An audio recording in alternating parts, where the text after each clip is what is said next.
नमस्कार। जब भी हम शिव के बारे में सोचते हैं, जिन्हें हम महादेव भी कहते हैं, मतलब देवों के भी देव, तो मन में एक ही छवि आती है। एक योगी जो गहरे ध्यान में लीन है ना?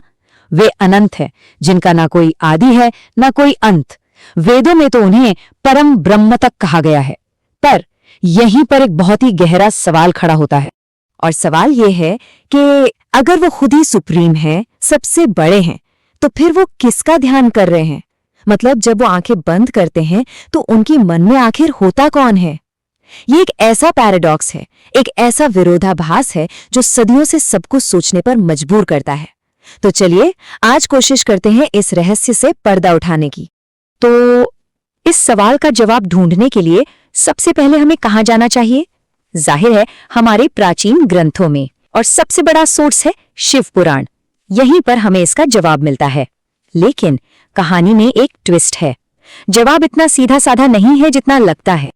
देखिए, शिव पुराण में ही ना अलग अलग जगहों पर अलग अलग बातें कही गई हैं। एक बहुत ही प्रसिद्ध कहानी है, जब खुद माता पार्वती ने शिव से यही सवाल पूछा, तो जानते हैं शिव ने क्या जवाब दिया? उन्होंने कहा कि वो भगवान राम के नाम का ध्यान करते हैं। और तो और उन्होंने ये भी समझाया कि राम नाम एक बार जपना विष्णु के 1000 नामों के बराबर है। लेकिन ये सिर्फ एक जवाब है। शिव पुराण के ही दूसरे हिस्से, जैसे कि विद्येश्वर संहिता में लिखा है कि वो विष्णु का ध्यान करते हैं। रुद्र संहिता कहती है कि वो निर्गुण ब्रह्म यानी फॉर्मलेस एब्सोल्यूट का ध्यान करते हैं। कहीं लिखा है कि वो अपने भक्तों का ध्यान करते हैं, और कहीं तो ये भी लिखा है कि वो स्वयं का ही ध्यान करते हैं। तो अब मामला और भी दिलचस्प हो गया है। शायद हम गलत सवाल पूछ रहे हैं। कौन से ज्यादा जरूरी सवाल कुछ और है। तो चलिए अब सवाल को ही बदल देते हैं। क्या हो अगर असली सवाल ये ना हो कि शिव किसका ध्यान करते हैं, बल्कि ये हो कि वो ध्यान क्यों करते हैं। ये जो क्यों है ना, ये हमें उनके अस्तित्व के बिल्कुल कोर तक ले जाता है। शिव को आदि योगी भी कहा जाता है। आदि योगी मतलब सबसे पहले योगी, द फर्स्ट योगी। तो इस नजरिए से देखें तो वो किसी की पूजा करने के लिए ध्यान नहीं कर रहे हैं। अरे उनका ध्यान करना ही तो योग विज्ञान की शुरुआत है, उसका सोर्स है। वो जिस स्टेट में है, जिस अवस्था में है, वही तो ध्यान है। तो मतलब ये हुआ कि वो ध्यान करते नहीं हैं, वो स्वयं ध्यान है। और इसी अवस्था में रहकर उन्होंने सप्तऋषियों को योग का सबसे पहला ज्ञान दिया था। उनका ध्यान वैराग्य का सबसे बड़ा प्रतीक है। अब देखिए, वैराग्य का मतलब अक्सर लोग गलत समझ लेते हैं। उन्हें लगता है इसका मतलब है सब कुछ छोड़ छाड़कर भाग जाना, पर ऐसा नहीं है। शिव को देखिए, वो एक गृहस्थ है, उनकी पत्नी है पार्वती, उनके पुत्र हैं गणेश और कार्तिकेय, पूरा परिवार है। और इसके बावजूद वो अंदर से पूरी तरह शांत और स्थिर हैं। यही तो वो हमें सिखाते हैं कि दुनिया में रहते हुए, सारी जिम्मेदारियां निभाते हुए भी कैसे अंदर से डिटैच्ड रहा जा सकता है, मोह से मुक्त रहा जा सकता है। यहां तक तो बात हुई शास्त्रों और फिलॉसफी की, पर अब इस पूरी कहानी में एक बहुत ही सरप्राइजिंग, एक बहुत ही मॉडर्न एंगल आने वाला है। क्या कभी किसी ने सोचा है कि शिव से जुड़े हजारों साल पुराने कॉन्सेप्ट्स की तुलना आज की मॉडर्न फिजिक्स से की जा सकती है? सुनने में अजीब लगता है ना? चलिए देखते हैं ये कैसे मुमकिन है। हम शिव को अक्सर संहार का देवता या डिस्ट्रॉयर कहते हैं, लेकिन ये जो संहार शब्द है ना, इसका मतलब टोटल एनाइलेशन या सब कुछ खत्म कर देना नहीं है। इसका असली मतलब है ट्रांसफॉर्मेशन, यानी परिवर्तन। वो पुरानी चीजों को खत्म करते हैं ताकि नई चीजों के लिए जगह बन सके। और ये आइडिया कुछ जाना पहचाना लग रहा है।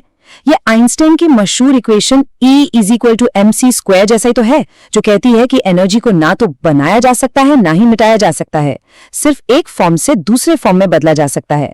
शिव वही कॉस्मिक ट्रांसफॉर्मेशन है। एक और उदाहरण देखिए, शिव और शक्ति का कॉन्सेप्ट। इन दोनों का मिलन ही ब्रह्मांड को बनाता है और चलाता है। एक तरीके से देखें तो शिव कण है, यानी अ पार्टिकल, और शक्ति तरंग है, अ वेव। और ये बात मॉडर्न फिजिक्स के एक बहुत बड़े सिद्धांत वेव पार्टिकल ड्युअलिटी से कितनी मिलती जुलती है, जहां हर चीज एक ही समय पर कण भी है और तरंग भी।